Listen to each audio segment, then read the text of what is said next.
Olá pessoal, tudo bem? A gente vai entrevistar hoje o professor Dr. Rodrigo Arnones Calquete, que é mestre em Direito Político e Econômico pela Universidade Presbiteriana Mackenzie e professor nosso de História do Direito e Direito Penal pela Mackenzie também. E a gente queria te perguntar, professor, o que é ser ético e moral para você? Pessoal, bom dia. Obrigado, Gabriel, Lucas, pessoal da Turma Moe. De forma ampla e geral, eu poderia dizer o seguinte, que a ética... Eu vou voltar para a minha profissão, eu sou advogado há 30 anos e a gente já viu diversos comportamentos, tanto éticos como antiéticos. A gente tem uma lei, que é a Lei 8.906 de 94, que é o Estatuto da Ordem dos Advogados do Brasil, que serve como uma orientação e a gente tem direitos e deveres. Eu tenho que ter um comportamento ético no atendimento do cliente. Então, o cliente vem com seus problemas e ele narra os seus problemas e eu coloco no papel os seus problemas. Atualmente, a gente está com um escritório de direito de família, então são problemas muito íntimos, correm segredo de justiça. Logicamente, tudo aquilo que é falado, a gente não expõe para terceiros. A gente coloca no papel o termo, a fala. Eu sei que não é um requisito que está na lei, mas nas ações de Estado, então nós estamos falando em caso de divórcio, uma dissolução de um contrato de união estável ou uma união estável, que a pessoa, o interessado, que é o nosso cliente, assine junto as peças. Porque a gente coloca muitas coisas ali da intimidade e eu leio, isso é um comportamento ético, ler a petição, colocar aquilo que o cliente falou no papel. Eu leio o que está no papel, falo, cliente, você confirma isso? Sim. E aí a gente protocola. Isso seria um comportamento ético. Agora, eu inventar coisa, colocar coisas que não existem, isso é um comportamento antiético, eu diria de má fé, inclusive, com uma tal de litigância de má fé. Em relação à moral, a gente tem, como eu falei, e falo sempre em sala de aula, nós temos um corpo social. Esse corpo social tem algum tipo de costume, algum tipo de ideia, uma coisa é certa. Então, vamos dizer, antigamente, jurisprudência brasileira, mulheres que fumavam, jurisprudência brasileira, mães solteiras, o termo do Código Penal era usado mulher honesta. E a jurisprudência falava justamente que a mulher que fumava, a mulher que era mãe solteira, a mulher que não tinha um casamento, as desquitadas, eram aspas dentro da jurisprudência desonesta. Veio uma lei em 2005, evoluindo, no meu ponto de vista, tirou esse termo. Né? Não existe mais o termo mulher honesta no direito penal. Então seria um exemplo de uma evolução no sentido, com relação à ideia da moral. Né? E, infelizmente, também em relação à moral, nós temos problemas de costumes. Como, por exemplo, a virgindade tinha valor social, ao mesmo tempo um valor jurídico. Nós tínhamos o crime de sedução. O crime de sedução falava seduzir mulher virgem maior que 18 e menor que 14 e ter com ela conjunção carnal. Isso era tido como, no passado, algo imoral que desagou num crime. E depois, hoje, foi um comportamento que não é mais crime, mas para muita gente ainda, um sujeito maior de 18 anos ter uma relação sexual com uma pessoa menor de 18 anos seria algo imoral, mas não é uma conduta mais tida como criminosa. Eu acho que isso, de alguma forma, tangencia o que vocês querem saber, tanto com uma parte ética quanto uma parte da moral. Agradecendo a vocês, um abraço a todos. Obrigado. Oi, gente, tudo bem? A gente está aqui com o Rafael, ele é do 5º B, 5º semestre. E, Rafael, a gente queria perguntar para você, o que é ser ético e moral para você? Bom, tudo bom, pessoal? Para mim, ético é você seguir as normas de uma sociedade, as normas universais de uma sociedade. Então, meio que são leis, regras gerais, e normas, para mim, são valores da comunidade que você está inserido. Então, por exemplo, a moral de um determinado país é de um jeito, a determinada moral de um país é de outro. E acho que dentro do país, por exemplo, regiões seguem moralidade de um jeito, regiões seguem moralidade de outro. São muito polos divergentes, eu acho. Então, por exemplo, hoje em dia está muito divergente a política, esquerda e direita. Então, moral para a direita é um negócio, moral para a esquerda é outro.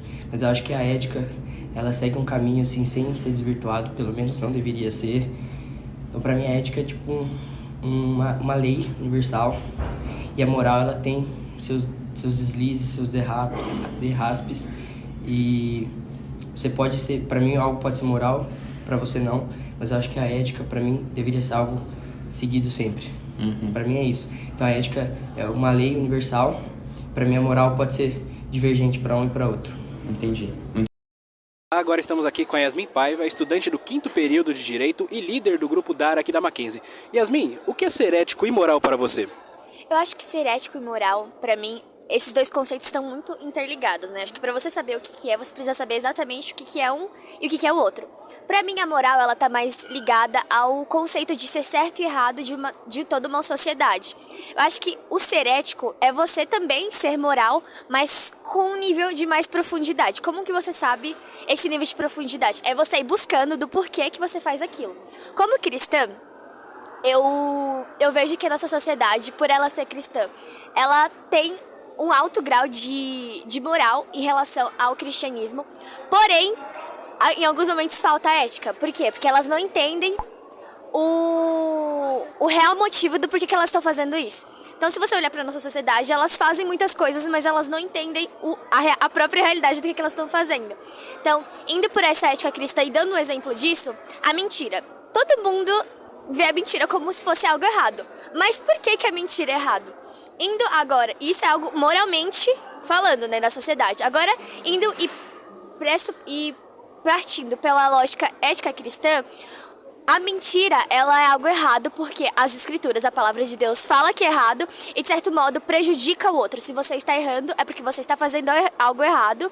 E a mentira, ela não é só você, não é algo singular, mas ela, de certo modo, ela atrapalha, então ela engana outra pessoa. Então, pra gente ser uma pessoa ética totalmente, a gente precisa ter uma noção de moral, mas precisa ser uma moral com mais amplitude. Então é que entra a ética. E o que é, pra mim, a ética e moral é basicamente isso, tudo que eu expliquei. E por ser cristã, a ética é muito mais importante que a moral, porque eu tenho convicção e não estou sendo mais uma massa de manobra do que, o que é certo e o que é errado, mas é ter convicção e seguir esses parâmetros que pra mim é algo certo. Hoje entrevistaremos o professor Júlio de Souza Comparini, doutor e mestre em Filosofia pela Universidade de São Paulo, pós-doutorado na Faculdade de Direito da Universidade de Lisboa e professor na Faculdade de Direito da Universidade Presbiteriana Mackenzie. Professor, o que é ser ético e moral para você? Bom, há várias possibilidades da gente definir ética e moral, né? Eu vou aqui me valer de noções que vão no seguinte caminho. Eu penso aqui, para essa resposta, a moral como um conjunto ou uma espécie de código a respeito do que é certo e errado, né? E todos nós carregamos isso dentro de nós, né? Quanto mais avançamos ao longo da vida, mais esse código vai se ampliando, porque mais situações a gente vivencia e mais são os temas que nos atravessam, em relação aos quais a gente vai desenvolvendo esse código, né, a respeito do que é certo, do que é errado, do que é justo e do que é injusto. E a ética seria uma filosofia sobre a moral, ou seja, uma reflexão racional e filosófica a respeito daquilo que é justo ou injusto. O que eu considero e tenho para mim como ético, e aí eu sigo muito algo que também já foi objeto dos meus estudos, que é aquilo que a gente trouxe para nós até hoje da filosofia grega, né? Para mim, eu tenho como ponto central da definição do que é a ética o autoconhecimento, o autoexame e o uso da racionalidade. Em que sentido? A gente só fala em ética para seres humanos. E por quê? O pressuposto para a gente pensar em ética é a existência de liberdade, a existência da possibilidade de eu escolher uma coisa ou outra coisa, de eu ter pelo menos dois caminhos que eu posso seguir. A gente sabe que a vida é complexa e muitas vezes eu tenho mais do que dois caminhos. Eu posso ter 3, 4, N caminhos a seguir, né? E a gente fala de ética na medida em que a gente reputa que um desses caminhos ou alguns desses caminhos são os caminhos adequados, corretos e justos, enquanto outros não seriam adequados, corretos, justos ou morais, né? Digamos assim.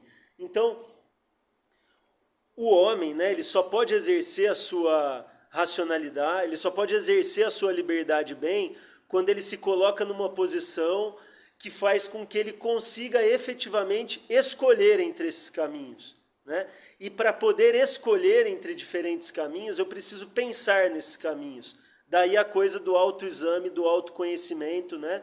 Que é inclusive um preceito ali de Sócrates, né? Na apologia de Sócrates, Platão vai falar sobre uma inscrição, né? Que dizia aquele dito famoso, conhece-te a ti mesmo, né?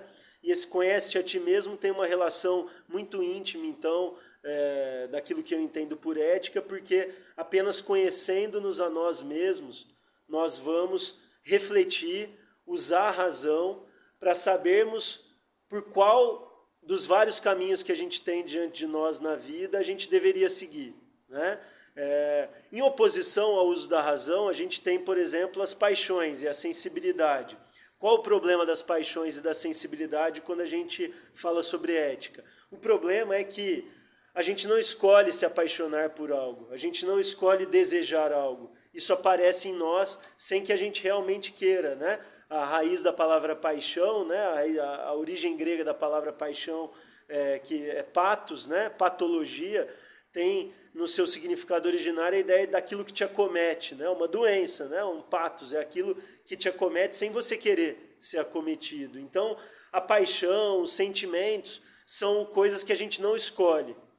E por isso, quando a gente fala de ética, a gente não fala necessariamente em afastar as paixões e desejos, né? Mas a gente fala da necessidade de aparecimento e fortalecimento da razão, para que, sob a luz da razão, sob os auspícios da reflexão, a gente possa escolher. Inclusive, eventualmente, o que não necessariamente é uma escolha ruim e antiética, pelo contrário, pode ser ético escolher racionalmente seguir o caminho das paixões e dos desejos. Agora estamos aqui com Gustavo Marassato, do 4º semestre de Publicidade e Propaganda. Gustavo, para você, o que é ser ético e moral? Para mim, ser ético é você agir de maneira certa com as pessoas, independente de se tiver alguém vendo ou observando, e você tratar as pessoas da maneira como você quer ser tratado também, entendeu? Para mim, isso é ser ético.